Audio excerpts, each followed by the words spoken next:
আল্লাহর ওলি হযরত ইউসুফ তাফতাদানি বলেন,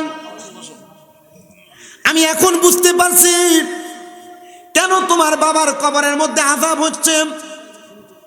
দুইটা মেয়ে বড় হতবিলম্ব হইয়া হতবাক হইয়া তাকায় রইলেন। হুজুর কি বললেন? আমার আব্বাজান তো এখন মারা যান নাই, আমার আব্বাজান তো আরো অনেক আগে ইন্তেকাল করেছেন। আপনি বলতেছেন আমার আব্বাকে নাকি আপনি দেখেছেন কবরে জ্বলতেছে, কারণটা কি? আপনারা বলেন। আল্লাহর যারা খাস বান্দা, আল্লাহর যারা নেককার ওলি, আল্লাহর যারা বন্ধু, ওনাদের এমন অদৃশ্য খবর দেখার ক্ষমতা দিয়েছেন একজন, তিনি কি? আল্লাহ। আল্লাহর নাম নিতে কষ্ট হচ্ছে, মুহাব্বতে বলেন তিনি কে? আল্লাহ। হযরত ইউসুফ তাফতাদানি বলে, হ্যাঁ রে মা, আমি দেখেছি তোমার আব্বাজান কবরে জ্বলতেছে, এটার কারণ একমাত্র তুমি। ও হুজুর, আমি কোনোদিন আমার আব্বাকে দেখি নাই। হুজুর, আমি কোনোদিন আমার আব্বাজানের সেবা যত্ন করতে পারি নাই। আমার আব্বাজান আমাকে জন্ম দেওয়ার পর আমার আব্বাজান ইন্তেকাল করেছেন। হুজুর, আমার আব্বা নাকি আমার জন্য কবরে আযাবে জ্বলতেছে, কারণ কি আপনি বলেন? বলে, মা, আমি তোমার সঙ্গে এবং তোমার বোনের সঙ্গে কথা বলতে চাই না। তোমাদের জন্মদাত্রী মা যিনি, তিনাকে ডাক দাও, আমি তিনার সঙ্গে একটু কথা বলবো। পর্দার আড়াল থেকে সালাম দিচ্ছে, আসসালামু আলাইকুম ওয়া রাহমাতুল্লাহ। হুজুর, আমি তাদের মা, তাদের ব্যবহারে আপনি কষ্ট পাবেন না। হয়তো আপনি বদদুয়া দিতেছেন, এই বদদুয়ার কারণে আল্লাহ তাআলা আমার স্বামীকে কবরে আযাব দিবে। হযরত ইউসুফ তাফতাদানি বলে, মা শুনেন মা, আপনার দুইটা মেয়ের মধ্য থেকে যেই কোনো একটা মেয়ের অপকর্মের কারণে আল্লাহ তাআলা আপনার স্বামীকে কবরে আযাব দিতেছে গো মা। আপনি বলেন না আপনার কোন মেয়েটা এমন ভাবে চলাফেরা করে যার কারণে আপনার স্বামীর কবরে আযাব? উনি বলে, হুজুর, আমার আল্লাহ তাআলা আমার গর্ভের মধ্য থেকে দুইটা সন্তান গর্ভপাত করাইছেন। এর মধ্যে আমার একটা কন্যা সন্তান কোরআনে হাফেজা, একটা মেয়ে কোরআন মুখস্থ করেছে। হুজুর, আরেকটা মেয়ে এমন ভাবে চলাফেরা করে যার পর্দা পশিদার কোনো ঠিক নাই। সে কোনোদিন নামাজ পড়ে না, সে পুলগুলা ছেড়ে দিয়ে দিয়ে রাস্তায় রাস্তায় হাঁটে, সে পরপুরুষের সঙ্গে মোলাকাত করে, সে পরপুরুষের সঙ্গে কথা বলে। হুজুর, এই জন্য হয়তো আমার আল্লাহ তাআলা আমার স্বামীকে কবরে আযাব দিতেছে। ওই বেপরদা মাইয়াটা ডাক দিয়া কয়, হুজুর, আপনার কাছে আমি ফরিয়াদ জানাই গো হুজুর, আমার আব্বারে আমি আমার জন্মের পরে কোনোদিন দেখি নাই। হুজুর, আমার আব্বা বুঝি আমার বেপরদা চলাফেরা করার কারণে কবরের আযাবে জ্বলতেছে। হে আমার পর্দার অন্তরালের আমার মা, মনার কান্দি এলাকার মহিলারা, তোমরা যারা বেপরদা চলাফেরা করো, তোমরা যারা পরপুরুষের সামনে যাও, তোমরা যারা মার্কেটে ঘুরে বেড়াও, মা গো, তোমার কারণে তোমার বাবা, তোমার ভাই, তোমার স্বামী, তোমার সন্তান কবরের আযাব প্রাপ্ত হবে। আল্লাহর নবী বলেন, একটা মহিলার কারণে 4 প্রকারের পুরুষ মানুষ দুজকে যাবে। কোন বাবার মেয়ে যদি বেপরদা চলে, একটা মেয়ের কারণে তার বাবা জাহান্নামে যাবে। 2 নাম্বার, কোন সন্তানের বা কোনো মেয়ের ভাই যদি দেখে কোনো মেয়ে বেপরদা চলে, তাহলে ওই বেপরদা ভাওনের কারণে তার ভাই দুজকে যাবে। কোন স্ত্রী যদি বেপরদা চলে, তাহলে ওই স্ত্রীর কারণে তার স্বামী দুজকে যাবে। আর কোন মা যদি বেপরদা চলে, ওই মায়ের কারণে তার সন্তান দুজকে যাবে। আমি আপনাদের সবার কাছে আবদার জানাই, আপনারা আপনাদের মা, আপনাদের স্ত্রী, আপনাদের বোন, আপনাদের বউকে আপনারা একটু পর্দা করানোর চেষ্টা করবেন, নচেত আপনারা এদের কারণে নিজেরাই জাহান্নামের আগুনে জ্বলা লাগবে। এ দুনিয়ার মানুষ, এ আমার নারায়ণগঞ্জের সোনারগাঁওয়ের মনার কান্দি জান্নাতের বাগানের বাবা, ওই বেপরদা মহিলা হযরত ইউসুফ তাফতাদানির ডাক দিয়া বলেন, হুজুর, এমন কোন কাজ আছে নাকি যেটা করার কারণে আল্লাহ তাআলা আমার আব্বাজানরে কবরে আযাব দিবে না? হুজুর বলে, মা, তুমি এখন থেকে ওয়াদা করো আর গুনার কাজ করবা না। মাইয়াটা ডাক দিয়া কই, হুজুর, আপনি আমারে কিছু সবক দেন, যেই সবকের মাধ্যমে আমি গুনার কাজ করব না। ডাক দিয়ে বলে, মা শুনো গো শুনো, এখন থেকে তুমি 5 ওয়াক্ত নামাজ পড়বা।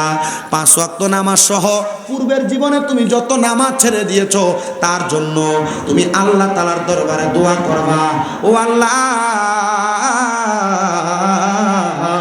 আপনি আমার আম্মা আব্বারে মাফ করে দেন। এটা করতে পারলে আল্লাহ তোমার বাপ মারে মাফ করে দিবে। জোরে কোন সুবহানাল্লাহ। আমি আপনাদের কাছে প্রথমেই বলছিলাম, সন্তানের নেক কাজের কারণে বাবা মা কবরের মধ্যে শান্তিতে থাকে, এটা শুনছিল, মনে আছে আপনাদের? আর সন্তানের অপকর্মের কারণে বাবা মা কবরের ভিতরে শাস্তিপ্রাপ্ত হয়, আযাবপ্রাপ্ত হয়। তা আমরা এমন কোনো কাজ করব না যে কাজের কারণে আমাদের মা বাবা কবরে আযাবপ্রাপ্ত হবে, শাস্তি পাবে। আমরা এমন কাজ করব যে কাজের মাধ্যমে আমাদের মা বাবা কবরে শান্তি পাবে। দরকার আছে না? দরকার আছে না? ওই মেয়েটা বলে, হুজুর আমার যে অপকর্মের কারণে আমার বাবা কবরে জ্বলতেছে, আপনি আমারে কিছু সবক দেন, যে সবকের কারণে আমার আব্বাজান কবরে আযাব থেকে মুক্তি পাবে। হুজুর বলেন, মা তুমি এখন থেকে পর্দা করবা। কি করবা? কি করবা? 2 নাম্বার, পর্দা করার পর মা তুমি 5 ওয়াক্ত নামাজ পড়বা। কয় ওয়াক্ত? 3 নাম্বার, মা তুমি নামাজ আদায় করার পর 5 ওয়াক্ত নামাজের পর তুমি গভীর রজনী 2টা তাহাজ্জুদের নামাজ পড়বা। কিসের নামাজ? তাহাজ্জুদের। মেয়েটা বলেন, আমি 1 সপ্তাহ টানা তাহাজ্জুদ পড়লাম, কোনো পরপুরুষের সামনে যাই নাই। আমি তাহাজ্জুদ পড়লাম, পরপুরুষের সামনে যাই নাই। আমি 5 ওয়াক্ত নামাজ পড়লাম। এবার আমি আমার আল্লাহ তাআলার কাছে দোয়া করলাম, আল্লাহ আপনি আমার আব্বাজানকে মাফ করে দেন। আমি যখন দোয়া করলাম, 7 দিন পর হযরত ইউসুফ তাফতাদানির ঘরের দরজার সামনে গেলাম। হুজুর আপনি বলেন আমার আব্বাজান এখন কেমন আছে? ইউসুফ তাফতাদানি বলেন, আমি একদিন তোমার আব্বাজানের অবস্থা সম্পর্কে জেনেছি, এখন তো তোমার আব্বা কবরে কেমন আছে আমি বলতে পারবো না, আমি জানিও না। এ মা তুমি বলো না, তুমি কি জানতে চাও? বলে, হুজুর আমার আব্বা, আপনি বলেছেন একদিন দেখেছেন আমার আব্বা কবরে জ্বলতেছে, কিন্তু আমার আব্বা জান এখন কবরে কেমন আছে আমার জানতে বড় ইচ্ছা হয়। বলে, হ্যাঁ তুমি জানবা, তবে এটা আমি জানাবো না, তুমি নিজে চেষ্টা করে ইবাদতের মাধ্যমে তোমার অন্তরের চক্ষু খুইলা তুমি এটা জানার চেষ্টা করবা। ওরে তরিকতের আমল করে কত বাই গেল উপরে গো, রাইখো আমায় সুনজরে আমার আমল নাই, হায়রে রাইখো আমায় সুনজরে আমার আমল নাই।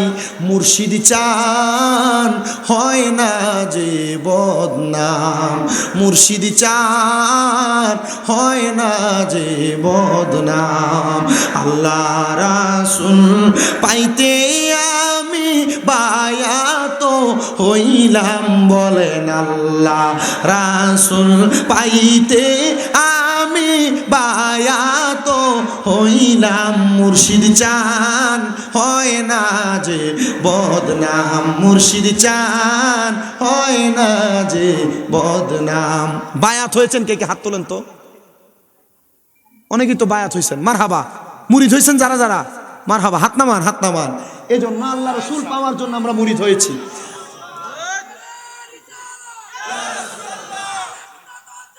জিন্দাবাদ, মারহাবা পড়েন। তরিকতের একজন পাগল এটা সক্রিয় এখন পাওয়া গেছে, মারহাবা কন্যা, আর জোরে কন্যা মারহাবা। আল্লাহ কবুল করেন, আমাদেরকে তরিকত এবং আউলিয়া কারামের ছায়াতলে থাকার তৌফিক দান করেন, করেন আমিন। আমরা আল্লাহ এবং রসুলকে পাওয়ার জন্য ভক্কানি পীর মাশেকের হাত ধরেছি, ঠিক না? দেখো মুহাব্বতে আপনারা পড়েন, আল্লাহ রাসূল পাইতে আমরা বায়াত হইলাম, বলেন আল্লাহ রাসূল পাইতে আমরা বায়াত হইলাম। মুর্শিদ চান হয় না যে বদনাম, মুর্শিদ চান হয় না যে বদনাম। আরে তুমি যেদিন যাবে চলে আমার রাইখো সঙ্গেতে গো, তুমি যেদিন আমি যেদিন যাব চলে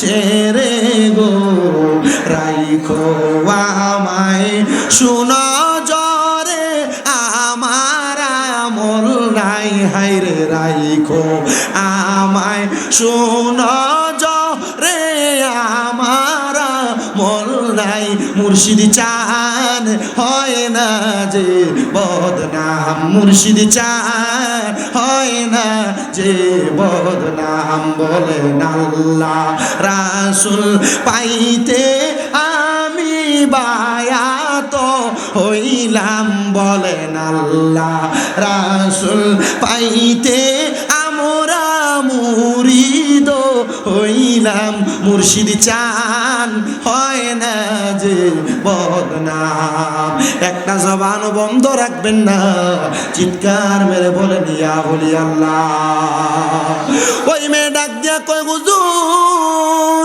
আমার আব্বা জান কবরে কেমন আছে আমি কেমনে জানবো আপনি বলেন বলে মা তোমারে আমি সবক দিয়েছি 3টা কয়টা পীরের কাছে যখন বায়াত গ্রহণ করেন আমাদেরকে বলে সুন্নিরা শুধু পীর মুরিদি করে ভণ্ডামি করার জন্য বলে না আমরা যারা সুন্নি দাবি করি আমরা নাকি পীর মুরিদি ভণ্ডামি করি এ ব্যাকল বায়াত গ্রহণ করা বায়াত শব্দের অর্থ জানে না মুরিদান যে মুরিদের অর্থ জানে না বায়াত শব্দের অর্থ ওয়াদাবদ্ধ হওয়া বলেন বায়াত শব্দের অর্থ কি বায়াত শব্দের অর্থ ওয়াদাবদ্ধ হওয়া প্রতিশ্রুতিবদ্ধ হওয়া পীর আপনাকে যেই যেই বিষয় ওয়াদা করায় সেই বিষয় ওয়াদাবদ্ধ হয়ে ওই বিষয় আমলে বাস্তবায়ন করার নাম হলো বায়াত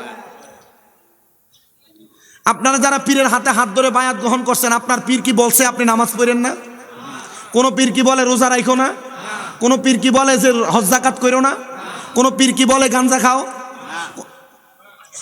বলে কথা বলে বলে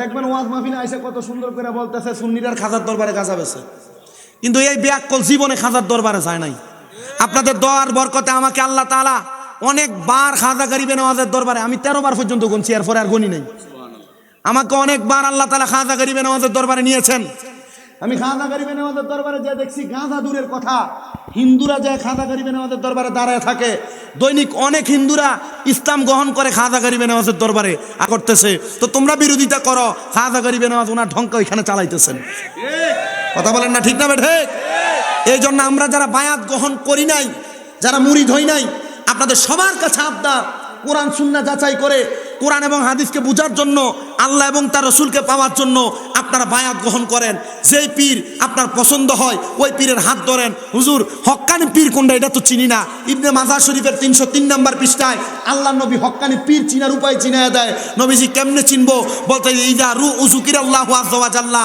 যেই পীরের চেহারার দিকে তাকাইলে আল্লাহর কথা মনে হবে এটাই হক্কানি পীর সুবহানাল্লাহ জোরে বললেন না ওই মেয়েটাকে সবক দিয়েছেন আল্লাহর ওলি হযরত ইউসুফ তাফতাজানি সবক কি 3টা বলেন কয়টা 3টা সবক দিয়েছেন 1 নাম্বার সবক তুমি বেপরদা চলতে পারবে না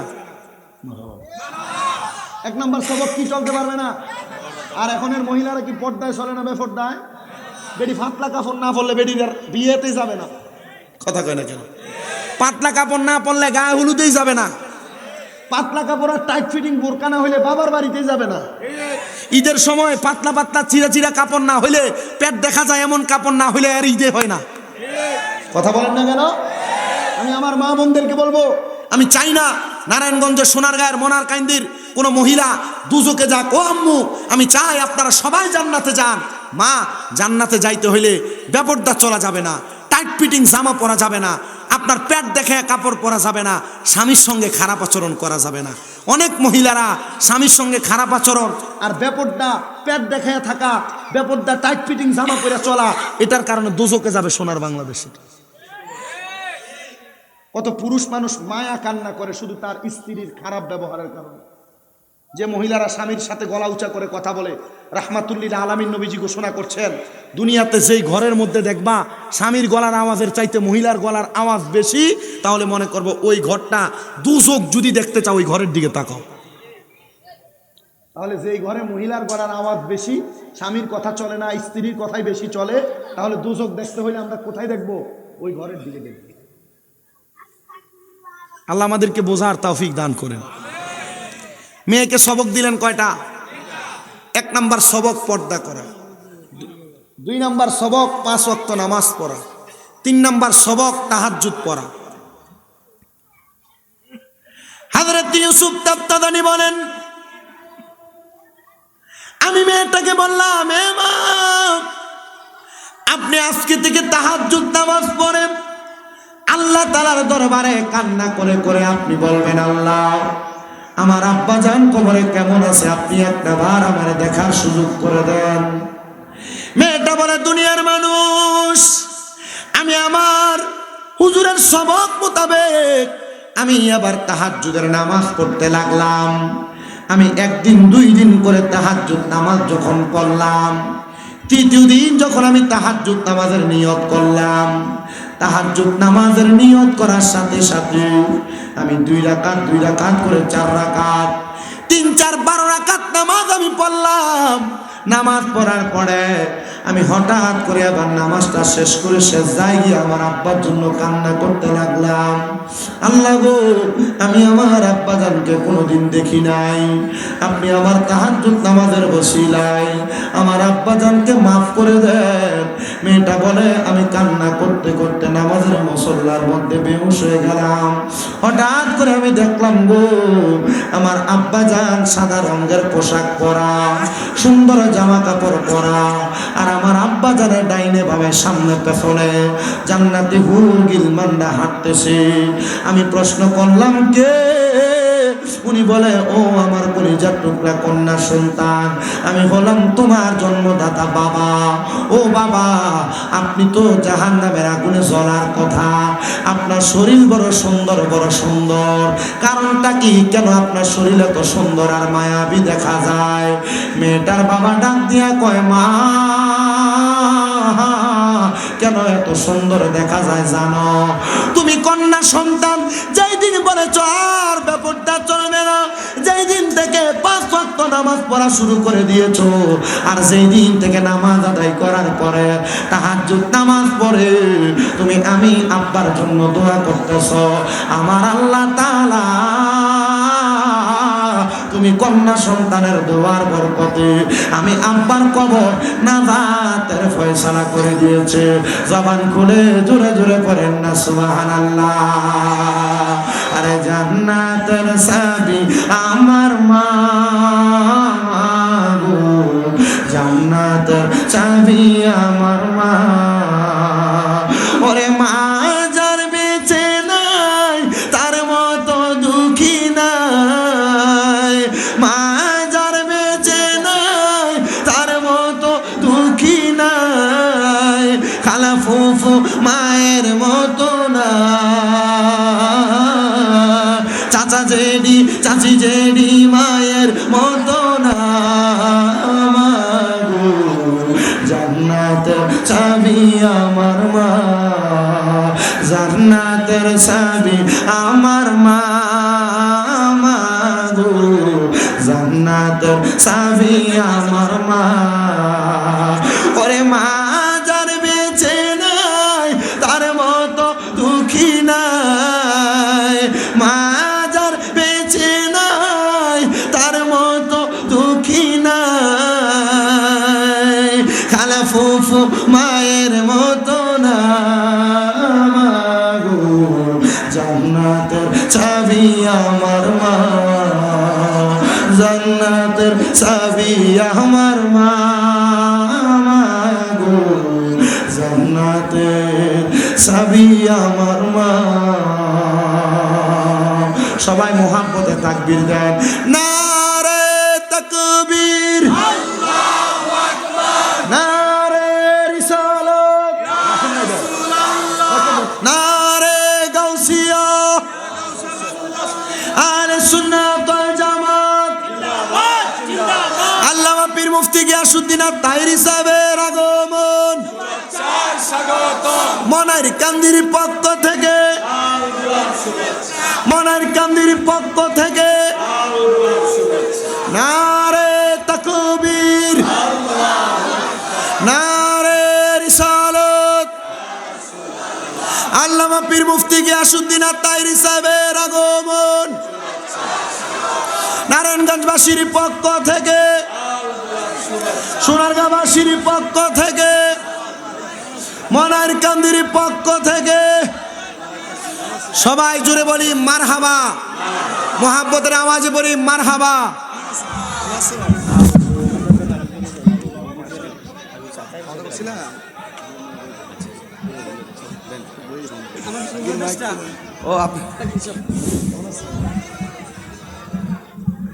সবাই মোহাব্বতে বলি মারহাবা।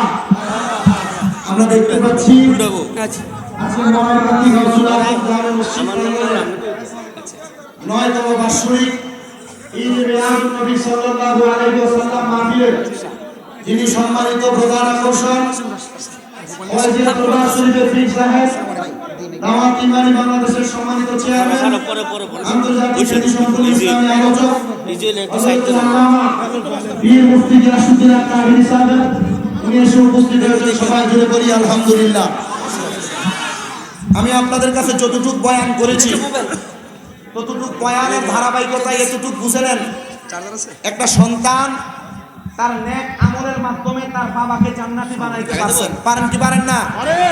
তা আমি আপনাদেরকে আজকের ওয়াজ দিয়ে এতটুকু বুঝাই দিলাম যে আপনারা যদি আজকের মাহফিলে বসে মনারকান্দির যারা যারা টাকা পয়সা দিয়ে এত সুন্দর জান্নাতের বাগান সাজিয়েছেন, আল্লাহ তাআলা এই গাউসুল আজম কে জানেন? যিনি মায়ের গর্ভ থেকে ওলি হয়ে বের হয়েছেন। মারহাবা পড়েন না? গাউসুল আজম কে? যিনি মায়ের গর্ভ থেকে 18 পারা কোরআন মুখস্থ করে দুনিয়াতে আসছেন। গাউসুল আজম কে? যে গাউসুল আজম মায়ের গর্ভ থেকে মায়ের ইজ্জত রক্ষা করেছেন। গাউসুল আজম কে? যিনি দুনিয়াতে আসার পর অল্প বয়সে ডাকাত সর্দারকে ওলি বানাইছেন। গাউসুল আজম কে? যিনার দরবারে চোর আইসা কুতুব হয়ে গেছে। গাউসুল আজম কে? যিনি মাত্র 11 বছর বয়সে মুফতি হয়ে গেছেন। গাউসুল আজম কে? যিনি ওনার কোরআন সুন্নাহর ইলমের বহরতা দিয়া মানুষকে হেদায়েতের পথে ডাকছে।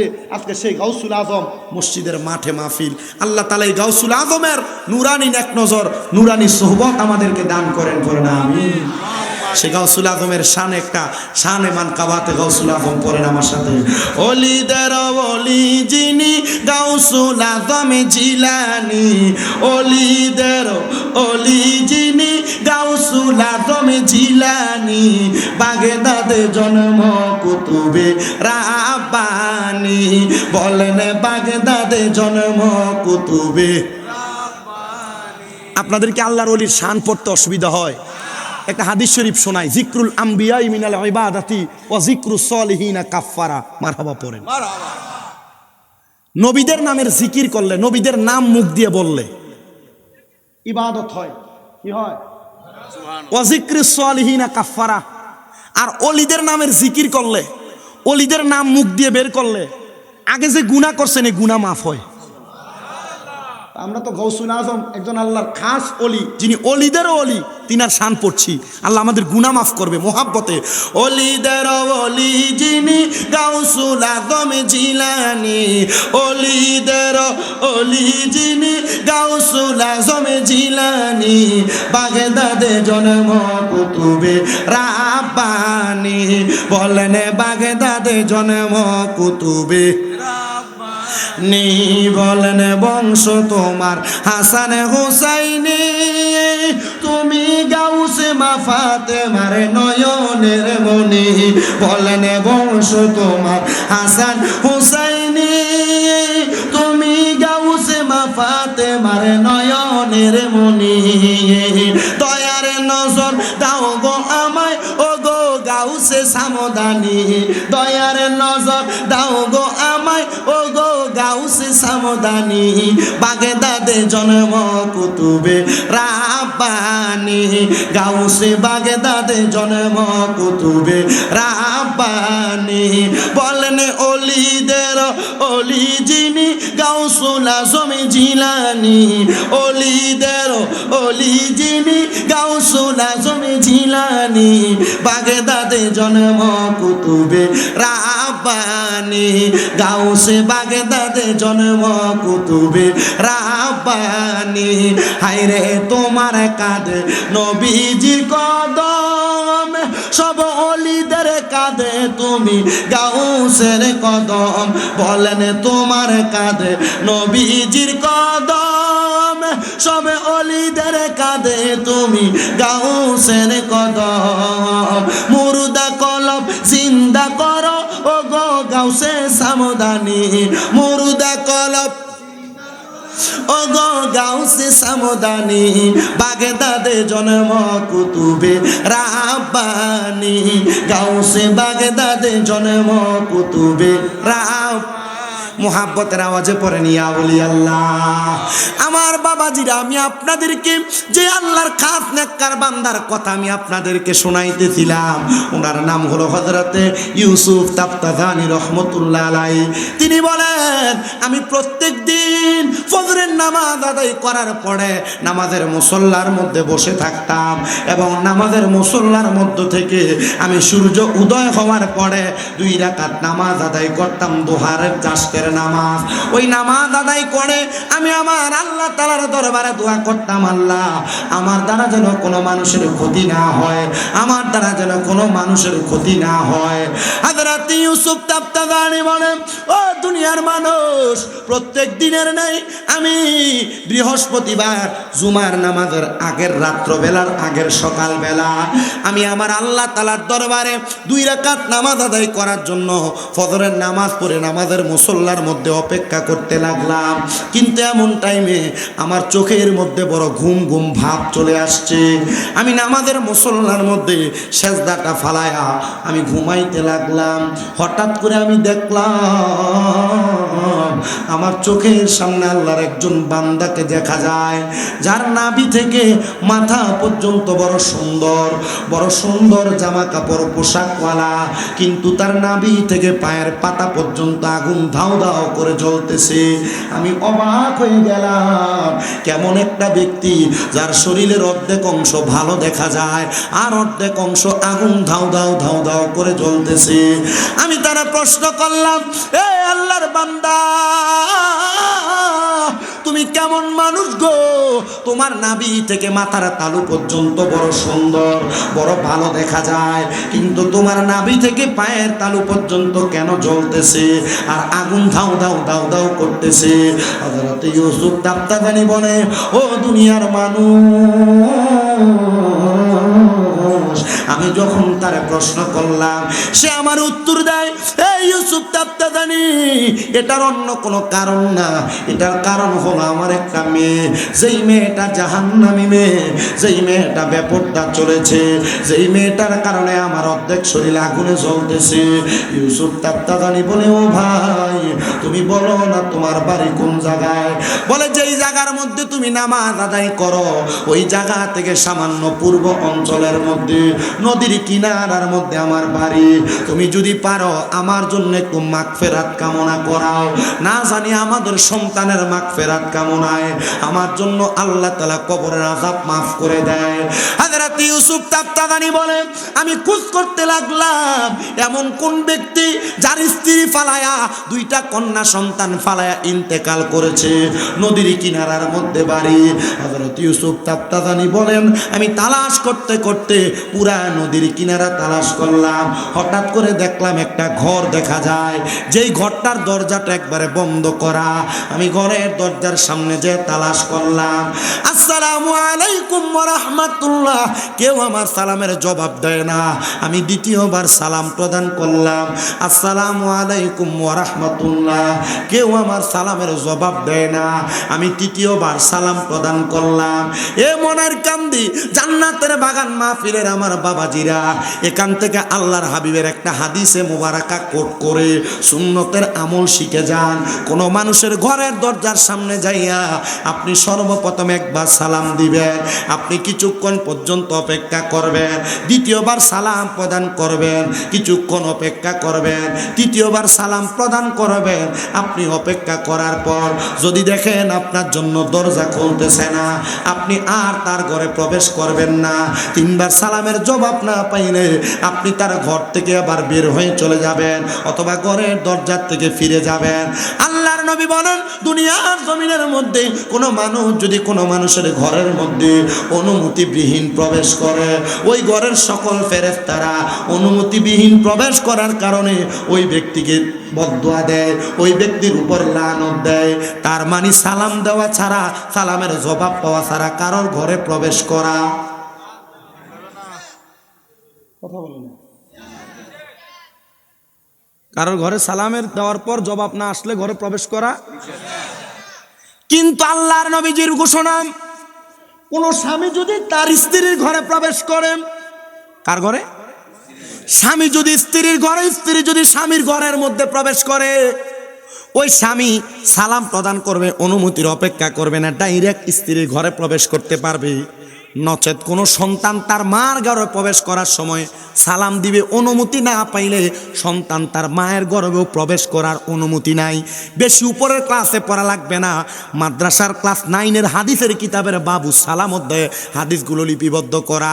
আমরা মুসলমান হিসেবে যদি এই হাদিসগুলোর উপর আমল করতে পারি, আমার মনে হয় আমাদের জান্নাতে যাওয়ার পথটা একবারে সহজ হয়ে যাবে। আল্লাহ আমাদেরকে জান্নাতে যাওয়ার পথটা সহজ করে দেন, পড়ে না আমিন। তাহলে কারোর ঘরে যাওয়ার সময় অনুমতির দরকার আছে না? আপনারা আসতে বলছেন, অনুমতির দরকার আছে না? আছে। আমি জানি আপনারা তাহির হুজুরের জন্য অপেক্ষা করছেন। আপনারা আমার ওয়াজ কতটুক শুনবেন আমি জানি না, তো যতটুক বলছি অতটুক শোনেন মনোযোগ লাগায়া। আমি এতটুক বিশ্বাস রাখি, আমার এই কথাগুলোর উপর আপনি আমল করলে, আর এখনকার ওয়াজে মানুষ হেদায়েত হয় না। কথা কি বুঝতে পারতেছেন আপনারা? বলে হুজুর কেন হেদায়েত হয় না? ওয়াজ মাহফিলগুলো এখন একটা ধরেন যে কালচার, একটা সিস্টেম, রুসুমে পরিণত হয়েছে। যদি ওয়াজ মাহফিলগুলো না হইতো, এলাকাতে গান বাজনা হইতো, এই জন্য ওয়াজ মাহফিলগুলো হচ্ছে। হেদায়েত যদি হইতেন, তাহলে আপনাদের মসজিদের ইমাম সাহেবের নাম কিনা? ইসমাইল সিদ্দিকী সাহেব। এই মনাইর কান্দি এলাকায় যত মসজিদ আছে, মসজিদে 52 সপ্তাহে ইমাম সাহেবরা যে ওয়াজ করে, এই ওয়াজ হেদায়েত হইয়া আপনারা এক একজন আল্লাহর ওলি হয়ে যেতেন। কিন্তু ওলি নাই, সব ওলির নামে বলি হয়ে গেছে। কথা বলে না। এই হেদায়েত যদি হইতেন, মসজিদের ইমামের ওয়াজে হেদায়েত হইতেন। কুমিল্লা থেকে আর ব্রাহ্মণবাড়িয়া থেকে 2 হুজুর আইনা ওয়াজ করানোর দরকার ছিল না। তবে হ্যাঁ, এই ওয়াজ মাহফিলের মাধ্যমে মানুষকে হেদায়েতের পথ দেখানো হয়। কোনো মানুষ গুনার কাজ ত্যাগ করতে বাধ্য হয়, কোনো মানুষ বাজে কাজ, গান বাজনা থেকে দূরে থাইকা ওয়াজ মাহফিলের মাধ্যমে কোরআন সুন্নাহর পথে চলার জন্য মনটা নরম হয়। আল্লাহ তাআলা এই ওয়াজ মাহফিলের উসিলায় আমাদেরকেও মাফ করেন, পড়েন আমিন। সবাই দুরূদ শরীফ পড়েন। আল্লাহুম্মা সাল্লি। বড় ভাই একটু মনে একটা সাউন্ডটা কানে যায় না, মনে কষ্ট নিয়েন না। থাক থাক, দাঁড়ায় থাক, আপনারও বসতে বললেন না, থাক থাক, এনে থাক, চলবে। ওই মাইক মা, আমি যখন এখানে আইসে বসছি, আমি বৈশা গল্লাম, এখানে মানুষ ছিলেন 33 জন। কতজন? আমি বড় কান্নাকাটি করে মুনাজাত করে আপনাদেরকে আনছি। মাঝখান দিয়ে দেখলাম মাহফিল কমিটির কয়েকজন যারা দাঁড়ায় আছে, এদেরকে বসতে বলাতে এরা গুড়গুড়ানি দিয়ে দৌড় মারছে। আমার মাহফিলের সিস্টেম, আমি কাউকে বসতেও বলি না, দাঁড়াইতেও বলি না। মাহফিল কমিটির কাউকে বসতে বলবেন না আপনারা। ওনারা যদি দাঁড়ায় ওয়াজ শুনে কমফোর্টেবল হয়, ওনারা দাঁড়ায় এই ওয়াজ শুনে। কি বলেন আপনারা? আমি আমার এলাকাতে মাহফিল হয় আপনাদের দোয়ায়, তা আমি আমার এলাকার মাহফিলে আমি 2-1 বললাম, তোরা বস না কেন? বলতেছে কাকা প্যান্টটা একটু টাইট তো, এটা পইরা বসতে পারি না। আমি বললাম তোরা মাহফিলে বসতে পারস না টাইট প্যান্ট পইরা, তোরা বৈশা ফসরাবো করস না। কাকা আপনি আমাদেরকে খারার ভিতরে একটা সালাম দিয়ে শরম দিয়ে দিলেন। আমি বললাম তুই এটা শরম বুঝতে পারছস, তাই ওয়াজে বসাটা বুঝিস নাই। পরে আমার কথাটা শুনে মাথাটা নিচা করে দেয়, ওয়াজে বসছে। আমার বিষয় হলো দাঁড়াইতে যে তো পারে, বসার মতো ব্যবস্থা আছে। পঙ্গু তো আল্লাহ বানায় দেয় নাই। যাদেরকে আল্লাহ সামর্থ্য দিয়েছে তারা বসবে, যারা বসবে না ওনারা দাঁড়িয়ে ওয়াজ শুনুক, ওয়াজটা শুনুক কোন রকম। কি বলেন আপনারা? ওয়াজটা শোনার দরকার আছে না? তবে আব্বাজি ওয়াজ শুনতেছেন, ওয়াজ কামে লাগাইয়েন। বাবির ঘরে ঢুকার সময় সালাম না দিয়ে ধপ্পর করে ঢুকে যাবেন, এটা কিন্তু ওয়াজ না। এই ওয়াজে কাজে লাগাইতে হইলে কারোর ঘরে যখন এই মনের কান্দির মানুষ ভবিষ্যতে প্রবেশ করবে, সালাম দিয়ে প্রবেশ করবে না সালাম ছাড়া? কথা বলে না, সালাম দিয়া না সালাম ছাড়া? সালাম দিয়া যদি প্রবেশ করেন তাহলে বোঝা যাবে যে না ওয়াজ কাজে লাগছে, আর নাইলে মনে করবেন যে না ওয়াজ যেখানে আসিল এখানে রাইখা গেছে। কথা বলেন ঠিক কিনা? কিন্তু আরেকটা সুবিধা আছে, ঘরে যদি আজকে যে সালাম দেন, মহিলা মানুষদের একটু টেট না, টিকটক আর শর্ট ভিডিও দেখে এখন মাথাটা একটু চালাক হয়ে গেছে গা, এরা খুব বুদ্ধিমান হয়েছে। আজকে যদি সালাম দেন আসসালামু আলাইকুম রহমতুল্লাহ, কইব কোন দিক দিয়ে সান উঠছে, এতদিন তো দেন না, আজকে কেমনে দিলে? কথা বলে না কেন? এমন ভাবে টিটকারি করা কবিরা গুনাহ। এমন ভাবে টিটকারি করা কি গুনাহ? আমাদের এলাকার কিছু মানুষ দেখবেন আছে এলাকায়, যদি হঠাৎ করে কেউ টুপি লাগে ঘর থেকে বাইর হয়, হঠাৎ করে টুপি আর পাঞ্জাবি লাগে মসজিদে, কি আজকে কার ঘরে খানা? এমন টিটকারি করা আছে না? এমন অনেক, এমন মস্কারি করে এমন অনেক আছে না? এমন ভাবে মস্কারি করা কবিরা গুনাহ। কি গুনাহ? বেশি উপরে ক্লাসের হাদিস পড়তেছি না হুজুর, মেসকাতুল মাসাবিতে এই হাদিসগুলো আছে, আলিম ক্লাসে হাদিসগুলো আমাদের ওস্তাদরা পড়াইছেন। মারহাবা করেন। কয়েকদিন আগে যখন আমাদেরকে বুখারীর দরজ দেয় আমাদের কুমিল্লা আলিয়া মাদ্রাসায় ফেকার 2য় বর্ষের ক্লাসে, তখন আমাদেরকে বলছে, বাবা এই হাদিসগুলো যা পড়ে আসছেন আপনাদের কাছে আবেদন থাকবে, আপনারা যতদিন বাইচা থাকবেন ফার্স্ট টু লাস্ট শেষ পর্যন্ত সবগুলো হাদিস মিনিমাম প্রতি মাসে একবার করে পড়বেন। কি মারহাবা পড়লেন না? কেন বলছেন? তার মানে হাদিসগুলো যদি আমরা রিভার্স করি, তার মানে রিঅ্যাপ্লাই করে করে পড়ি, তার মানে এগুলো আমাদের ব্রেনে থাকবে, আমি মানুষকে বলতে পারবো। আল্লাহ কবুল করেন, পড়ে না আমিন। আমি আপনাদেরকে যে কথা বলতেছিলাম, হযরত ইউসুফ তাফতাদানি ঘরের দরজার মধ্যে একবার সালাম দিলেন, কিন্তু তার সালামের জবাব পেলেন না। দ্বিতীয়বার সালাম দিলেন, তার সালামের জবাব পেলেন না। তৃতীয়বার সালাম প্রদান করলেন, তার সালামের জবাব পেলেন না। হঠাৎ করে দেখতে পাইলেন ঘরের দরজার মধ্যে কে একটা জানি মেয়ে উগ্রভাবে ঘরের দরজাটা খুলে ভাত খাওয়ার পর যে পানিগুলা থাকে, ভাত খাওয়ার পর আমাদের হাত ধোয়া যে পানি থাকে, এটা আপনারা কি পানি বলেন? আইডা পানি। আমার কুমিল্লার ভাষার সাথে তো মোটামুটি মিল আছে।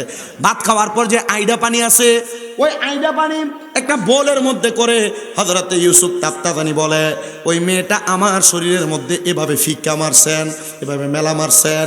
আমি চিন্তা করলাম কে সেই মেয়ে। আমি 3বার সালাম দিলাম, সালাম দেওয়ার পর জবাব দেওয়া ওয়াজিব। ঘরের মধ্য থেকে জবাব তো দেয় নাই, ডাইরেক্ট আমার গায়ের মধ্যে পানি ফিক্কা মারছেন। আমি জিজ্ঞাসা করলাম, এ মেয়ে, আমি তোমাকে 3বার সালাম দিলাম, তুমি আমার সালামের জবাব দেওয়ার প্রয়োজন ছিল, তুমি আমার সালামের জবাব দাও নাই, কিন্তু তুমি আমার গায়ের মধ্যে নোংরা পানিগুলো ফেলে দিলা, কারণটা কি? মেয়েটা ডাক দিয়া বলেন, আপনি কে? আপনাকে চিনি না, আমি আপনার সালামের জবাব কেন দিব? এমন টাইমে আরেকটা মেয়ে বোরকা পরা, নেকাব পরা বের হয়ে আইসা বলতেছে, হুজুর আল্লাহর ওয়াস্তে ক্ষমা করবেন, আমার এই বোনটা একটু উগ্র স্বভাবের, এই বোনের চরিত্র একটু সমস্যা, আপনি রাগ করবেন না, আপনি আমাদেরকে বদদোয়া দিবেন না। হুজুর ডাক দিয়ে বলেন, এ মা, আমি এখন বুঝতে পারলাম তোমার আব্বা জান কবরে কেন আযাবের শিকার। উনি স্বপ্ন দেখছেন কি? ওনার আব্বার শরীরের অর্ধেক জ্বলতেছে আর অর্ধেক ভালো। আর ঘরের দরজা আসার পর 3বার সালাম দেওয়ার পর ঘর দরজা খুলে সালামের জবাব দেওয়ার কথা, সালামের জবাব দেওয়ার কথা, কিন্তু জবাব না দিয়ে কি মারছেন? আইডা পানি মেলা মারছেন।